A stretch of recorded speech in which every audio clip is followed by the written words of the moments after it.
இது கோவை ஜீவஜோதி கலை தொடர்பகம் பெருமையுடன் வழங்கும் மாதா தொலைக்காட்சியின் அறம் செய். அன்பு நேயர்களே, மீண்டும் உங்களை சந்திப்பதில் ரொம்ப மகிழ்ச்சி. கடந்த சில வாரங்களாக ஒரு அற்புதமான தலைப்போடு நாம் வந்திருந்தோம். குழந்தைங்களுடைய ஃப்ரெண்ட்ஷிப். உங்களுக்கு நல்லா தெரியும் அந்த நிகழ்ச்சி எப்படிப்பட்ட நிகழ்ச்சியாக அமைந்திருந்தது என்று. நிறைய பேர் வந்து அந்த நிகழ்ச்சியை பார்த்து ரொம்ப உள்ளம் பூரித்து நல்லா இருந்துச்சுங்க நிகழ்ச்சி. என்னுடைய குழந்தைகள் எப்படிப்பட்ட நட்பு வட்டத்தில் இருக்கிறாங்கன்றத, அந்த பேர் குரூப்போடு இருக்கிறாங்கன்றத நானும் கண்காணிக்க ஆரம்பிச்சிருக்கிறேன், அதை நான் கவனிக்க ஆரம்பிச்சிருக்கேன் அப்படின்னு சொல்லி நிறைய பேர் ஷேர் பண்ணீங்க. அது எனக்கு ரொம்ப சந்தோஷமாக இருந்துச்சு. உண்மையிலேயே அந்த செய்த நிகழ்ச்சியினுடைய பலனை முழுமையாக அனுபவித்த அந்த மகிழ்ச்சி இருக்குது. இப்படி தான் அறம் செய் ஒவ்வொரு முறையும் ஒரு சிறந்த தலைப்பை எடுத்துக்கிட்டு அந்த தலைப்பின் வழியாக நிறைய உரையாடல் கொண்டு வந்து அந்த உரையாடல் வழியாக உங்களுக்கு நல்ல தகவல்களையும் தெளிவிலும் தருவது தான் இந்த நிகழ்ச்சியுடைய நோக்கம். அதே போல் இந்த வாரமும் கூட ஒரு நல்ல ஒரு தலைப்புடன் வந்திருக்கிறோம். அறம் செய். வழக்கமாகவே குழந்தைங்களுடைய உளவியல் மற்றும் அந்த உடல் சார்ந்த எல்லா பிரச்சனைகளுக்கும் கேள்விகளுக்கும் பதில் தருகிற ஒரு அற்புதமான இடம்.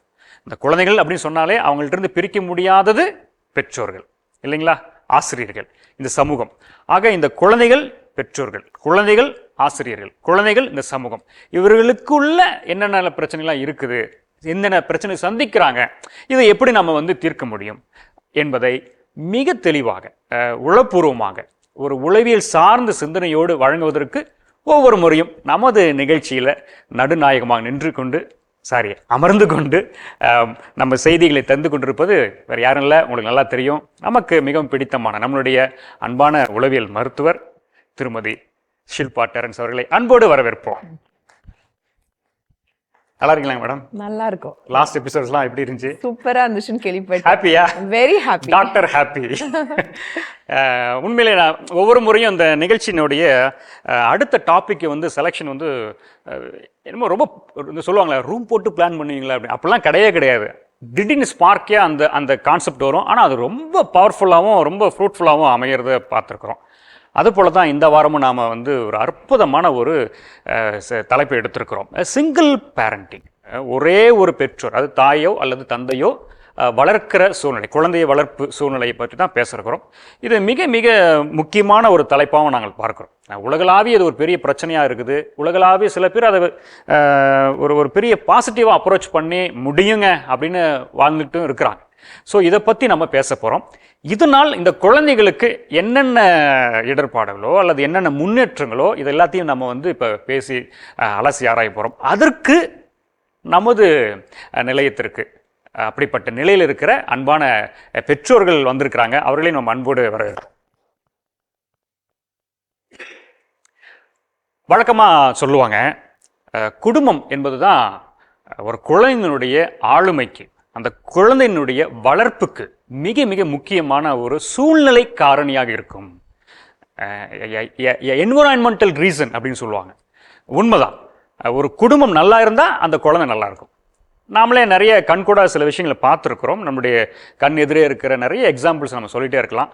அந்த குடும்பம் சரியில்லாமல் இருந்தால், குடும்பம் சிதைந்து இருந்தால், இல்லை ஏதோ ஒரு காரணத்தில் ஏதோ ஒரு பிரச்சனைகள் இருந்தால் அது அப்படியே அந்த குழந்தையை பிரதிபலிக்கும், குழந்தையினுடைய வளர்ப்பில் பிரதிபலிக்கும், அவங்களுடைய பிஹேவியரல் ஆக்டிவிட்டியில் வந்து பிரதிபலிக்குன்றதை நம்ம பார்த்துருக்குறோம். குடும்பம், தந்தையும் தாயும் இணைந்து இருப்பது குடும்பம் அப்படின்னு சொல்லுவோம்.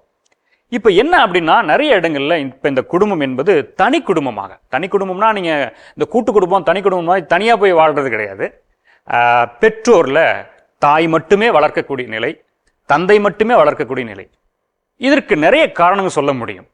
என்னென்ன காரணம் இருக்கலாம்னா, துணைவர்கள், அது ஆணாக இருக்கட்டும் பெண்ணாக இருக்கட்டும், கணவனா மனைவியோ யாரோ ஒருத்தர் இயற்கையாக மரணம் அடைவது, பிரிந்திருப்பது, இல்லை ஏதோ ஒரு காரணங்களில் வந்து தள்ளி இருப்பது, ஏதாவது ஒரு விஷயத்தில் இந்த நிலையில் இருக்கும் பொழுது இதை வளர்க்கிற அந்த நிலையில் அந்த குழந்தை எப்படிப்பட்ட நிலையில் இருக்கும் அப்படின்றதான் இந்த வாரங்களில் நம்ம பேச போகிறோம். ஒரு ஆய்வு சொல்லுது, உலகளாவிய 320 பில்லியன் குழந்தைகள் உலக அளவில் 0 to 17, அதாவது பிறந்த குழந்தை முதல் 17 வயது வரை இருக்கிற குழந்தைகள் இந்த மாதிரி சிங்கிள் பேரண்டால் ஒரு தாயாலேயோ அல்லது ஒரு தந்தையால் மட்டுமே வளர்க்கப்படுகிற குழந்தைங்களா இருக்கிறாங்க. அதை இந்திய அளவில் பார்த்தோம்னா 2.3 பில்லியன் குழந்தைகள். அதுவும் எஸ்பெஷலி இன் இந்தியா அதிக மெஜாரிட்டி வந்து தாய் மட்டுமே வளர்க்கக்கூடிய நிலை. அப்படின்னா பாருங்க, நிறைய இதுக்கு காரணம் நிறைய இருக்கு. பட் ரொம்ப முக்கியமான காரணம் பார்த்தா கணவன் மறைந்து போகுது, இறந்து போகுது. சூழ்நிலை, உடல்நிலை, ஏதோ ஒரு சூழ்நிலையில் வந்து விபத்து இது போன்ற நிலையில் இறந்து போகிற அந்த காரணத்தினால தான் தாய் வந்து அந்த குழந்தையை வளர்க்கிற ஒரு சூழ்நிலை. இப்படிப்பட்ட நிலையில் இந்த குழந்தை எப்படிப்பட்ட நிலையில் வளர்க்கப்படுகிறது, வளர்க்கிற நிலையில் என்னென்ன பிரச்சனைகளை எதிர்கொள்கிறீங்க அப்படின்றது தான் நம்ம பேச போகிறோம். உங்கள்கிட்ட இருந்தும் நான் நிறைய தெரிஞ்சுக்கணும். அதே சமயத்தில் இது சார்ந்து உங்களுக்கு சில உளவியல் சார்ந்து ஒரு குழப்பம் இருக்கலாம். இதில் வந்து நிச்சயமாக உங்களில் சில பேர் சமீபத்தில் உங்களுடைய துணைவரை இழந்திருப்பீங்க. ஒரு விதமான ஒரு ஒரு ஒரு சிக்கலான மனநிலையில என்னடா அப்படின்ற ஒரு நிலையில் இருக்கலாம். அதற்கு நல்ல ஒரு பதில் வந்து நம்ம டாக்டர் இருக்கலாம். நீங்கள் 6 பேர், ஆனால் அந்த நிகழ்ச்சி பார்த்துட்டு இருக்கிற பல ஆயிரம் பேர், இதை நிகழ்ச்சி பார்த்துட்டு இருக்க பல ஆயிரம் பேர் இது போன்ற ஒரு நிலையில் கூட இருக்கலாம். உங்கள் மாதிரியே ஒரு கேள்விகளோடு கூட அங்கே உட்காந்துருக்கலாம். இப்போ நீங்கள் அவங்களுடைய பிரதிநிதிகளாக இருந்து இந்த நிகழ்ச்சியை நம்ம கொண்டு போகிறோம்.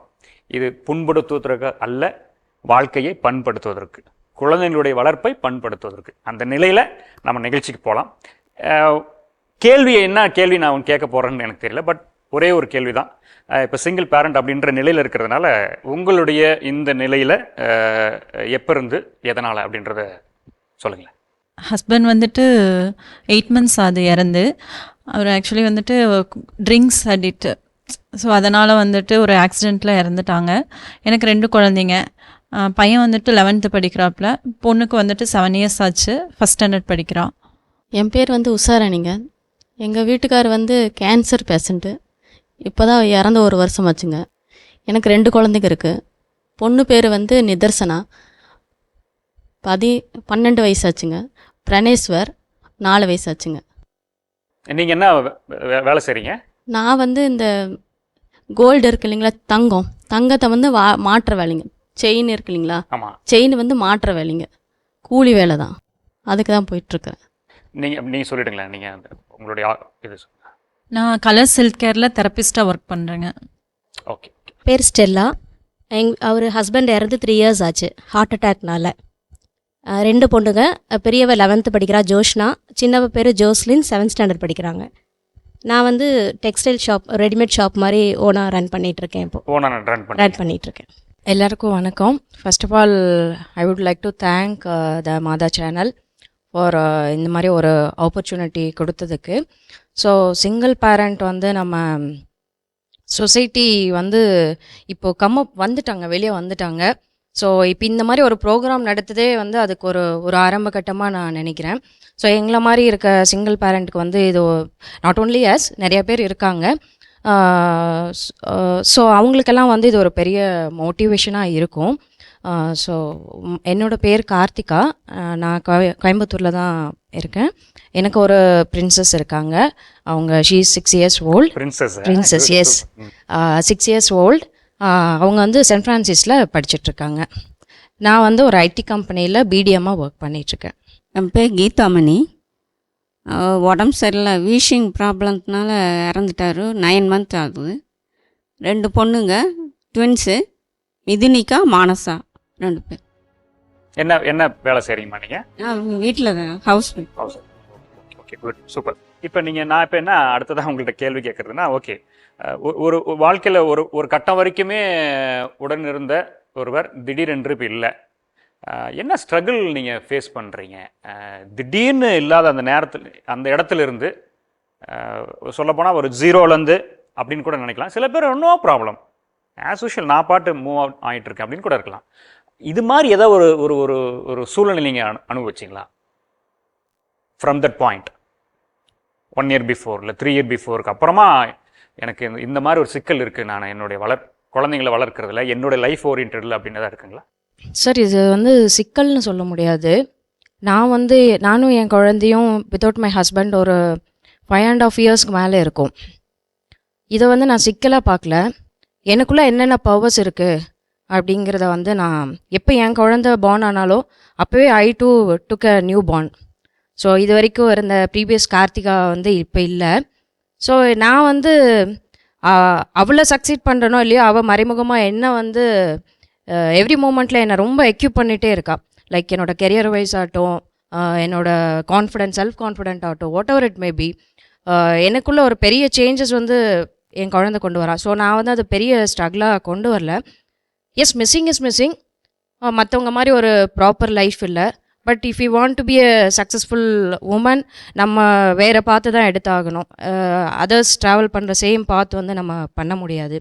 So it's being a challenging. நான் ரொம்ப என்ஜாய் பண்ணி தான் இந்த மூமெண்ட்டை வந்து நான் என்ஜாய் பண்ணி தான் live பண்றேன். பாசிட்டிவா நீங்க எஸ், பாசிட்டிவாக மூவ் ஆன் எடுத்துக்கிறேன். ஆயிட்டு S, So Ningo complete, you have changed. yes, I இல்லைங்களா? completely So you changed. have completely changed from the old Karthika to the New present. Karthika, yes. அது ஒரு ப்ராப்ளமாக எனக்கு தெரியல. What could, என்ன மாதிரி சேஞ்ச் ஆனீங்க? 1 or 2 என்ன மாதிரி டைப்ல சேஞ்ச் ஆனீங்க? Changes in the sense, first இருக்க கார்த்திகா வந்து சொசைட்டிக்கு ரொம்ப பயந்துருப்பாங்க. ரெண்டாவது வந்து நம்மளால் முடியுமாங்கிற அந்த தன்னம்பிக்கை வந்து ரொம்ப கம்மியாக இருக்கும். அப்புறம் வந்துட்டு எது ஒரு காரியம் பண்ணோனாலும் ஒரு பயம். நம்ம இருக்க சுச்சுவேஷன்ஸ்க்கு வந்து இதை பண்ண முடியுமா, வேறு யாராச்சும் எப்படியாச்சும் அப்ரோச் பண்ணிடுவாங்களா, இல்லை நம்மளை ஏதாச்சும், நானே வந்து ஒரு ஒரு தாழ்வு மனப்பான்மைன்னு வச்சுக்கோங்களேன், அந்த மாதிரி எண்ணங்கள் வந்து அதிகமாக இருந்துச்சு. ஏன்னா பேசிக்லி வந்து நான் ஒரு மிடில் கிளாஸ் ஃபேமிலி. என்னோடய படிப்பு, ஸ்டடீஸ் எல்லாமே ரொம்ப ஸ்ட்ரகிள் தான். என்னோடய 5th ஸ்டாண்டர்ட்லேருந்து டில் MBA வரைக்கும் நான் தான் என்னோடய ஃபீஸஸ் எல்லாமே நான் பார்த்துக்கிட்டேன். ஸோ இதை வந்து ஒரு ஒரு பர்டிகுலர் பீரியட் வரைக்கும் இது எப்படி இருந்துச்சுன்னா, நமக்கு லைஃப் வந்து கடவுள் ரொம்ப பேடாக கொடுத்துட்டாங்க, எல்லாமே கஷ்டம், சாதாரணமாக கிடைக்கிற ஒரு 3 வேளை சாப்பாடு, போடுறதுக்கு ஒரு நல்ல துணி, அப்புறம் வந்து சொந்தக்காரங்களோட அரவணைப்பு. ஸோ இதுக்கே நிறைய ஸ்ட்ரகிள் பண்ணோம். 5th ஸ்டாண்டர்ட்லேருந்து நான் வந்து எல்லா விதமான ஒர்க்கும் போவோம். ஸோ அப்படி தான் என்னோடய ஸ்டடீஸ் எல்லாமே நான் கம்ப்ளீட் பண்ணேன். கரஸ்பாண்டன்ஸில் தான் 2 டிகிரியும் பண்ணேன்.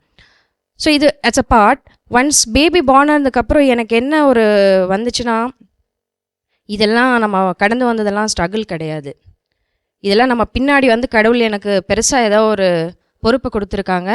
அதை வந்து நான் தாங்கி பிடிச்சி பத்திரமா அதை ட்ராவல் பண்ணணுன்னா, இதெல்லாம் எனக்கு வந்து நான் இதெல்லாம் ஃபேஸ் பண்ணி ஆகணும் அப்படிங்கிறது வந்து நான் லேட்டரான் புரிஞ்சுக்கிட்டேன். அது வந்து எனக்குள்ள ஒரு பெரிய மாற்றம். என்னை பொறுத்த வரைக்கும் நம்ம ஏர்ன் பண்ணுற மணியோ இல்லை வந்து நம்மளை சுற்றி இருக்க ஆட்களோ வந்து செகண்ட்ரி. நம்மளை வந்து எந்த அளவுக்கு நம்புகிறோம், நம்மளை சுற்றி நம்மளை நம்பி இருக்கவங்கள நம்ம எந்த அளவுக்கு டேக் கேர் பண்ணிக்கிறோங்கிறது பெரிய விஷயம். ஸோ அந்த விதத்தில் எனக்கு செல்ஃப் கான்ஃபிடென்ட் வந்து நிறைய கெயின் ஆயிருக்கு. என்னோடய டாட்டர் வந்ததுக்கப்புறம் சரி, சிங்கிள் பேரண்ட்டாக மாறினதுக்கப்புறம் சரி, ஐ கெயின் அ லாட். இது மாதிரி உங்களுக்கு ஏதாவது?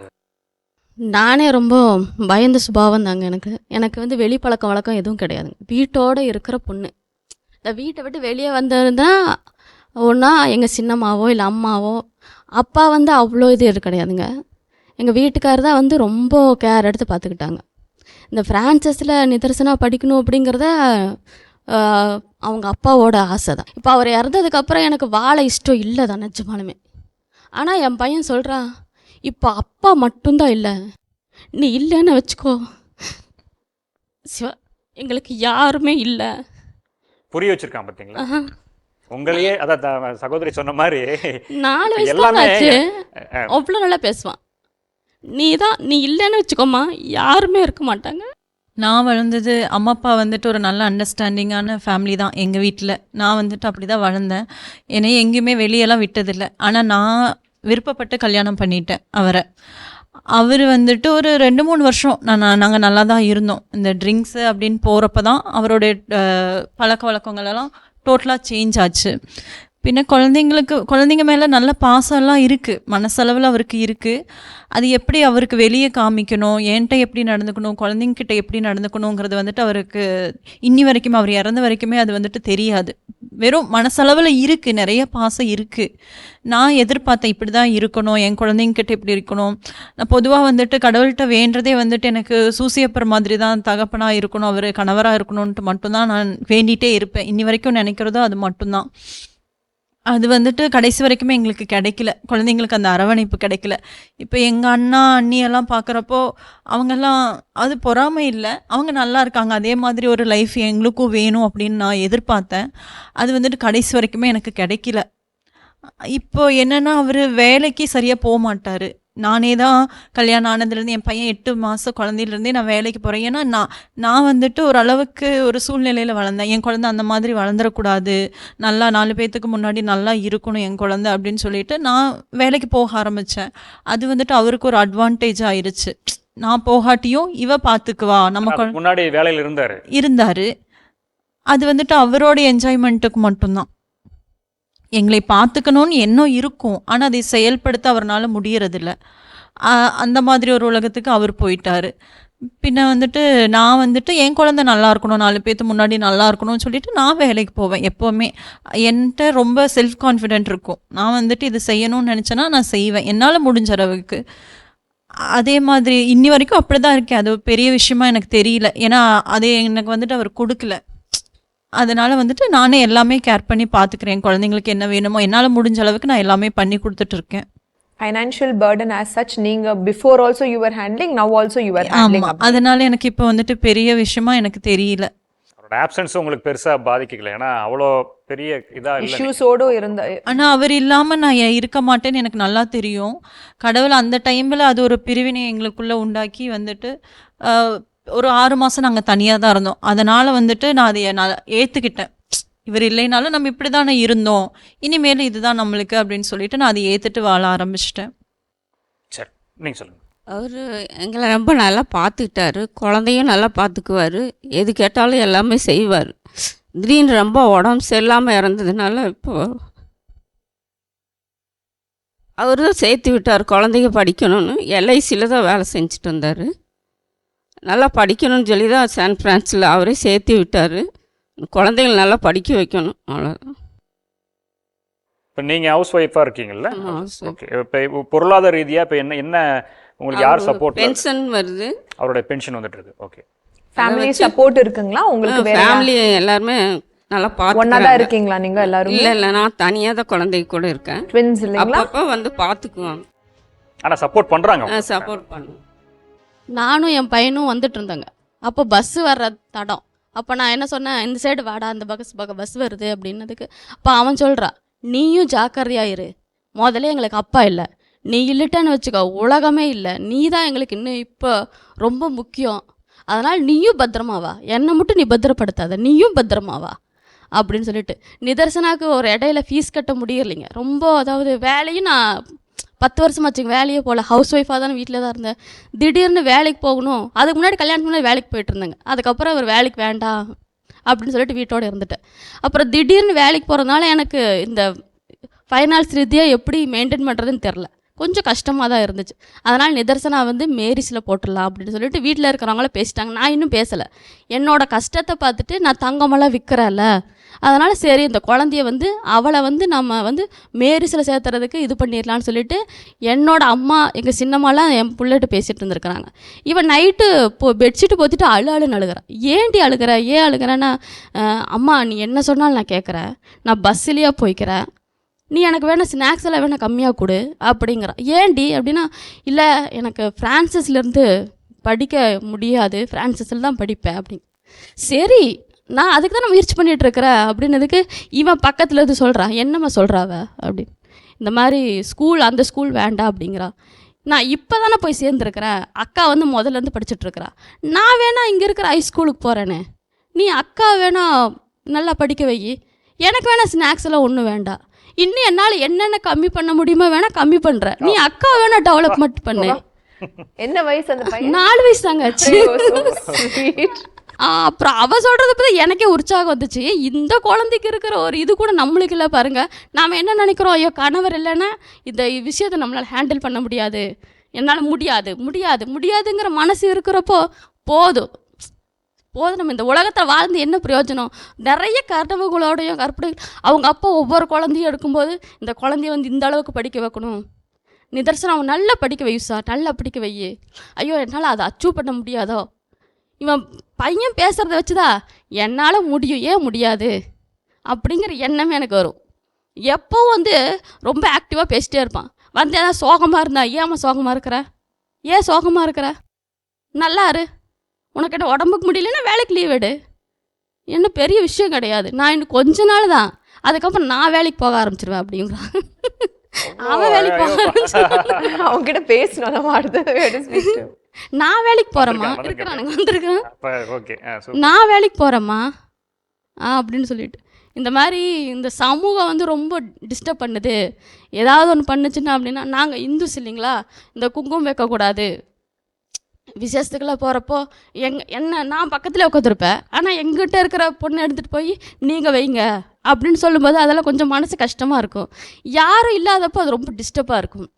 அப்போ நம்மளுக்கு அறியாமல் நம்மளுக்கு தண்ணி வரும் இல்லைங்களா, அதை அவன் பக்கத்தில் உட்காந்து பார்த்துட்டு ஏன் அழுகிற, என்னாச்சு உனக்கு, ஒன்றும் இல்லைடா, இல்லை நீ எதையோ நினைக்கிற, நீ என்கிட்ட அது சொல்லலைனாலும் பரவாயில்ல, விட்டுருமா, அதெல்லாம் எடுத்துக்காத பெருசா, இன்னும் கொஞ்ச நாள் தான் நான் பெருசாகிடுவேன், பாரு இப்போ எவ்வளோ வளர்ந்துருக்கேன்னு, இன்னும் நான் இவ்வளோ வளர்ந்துருவேன், அப்பாவோட பர்ஸு எல்லாத்தையும் பத்திரமா வை, ஏடிஎம் கார்டு வச்சுருக்கிறியா பத்திரமா வை, அதெல்லாம் இனிமேல் நான் உனக்கு செலவு பண்ணுவேன் அப்படின்னு சொல்லுவானுங்க.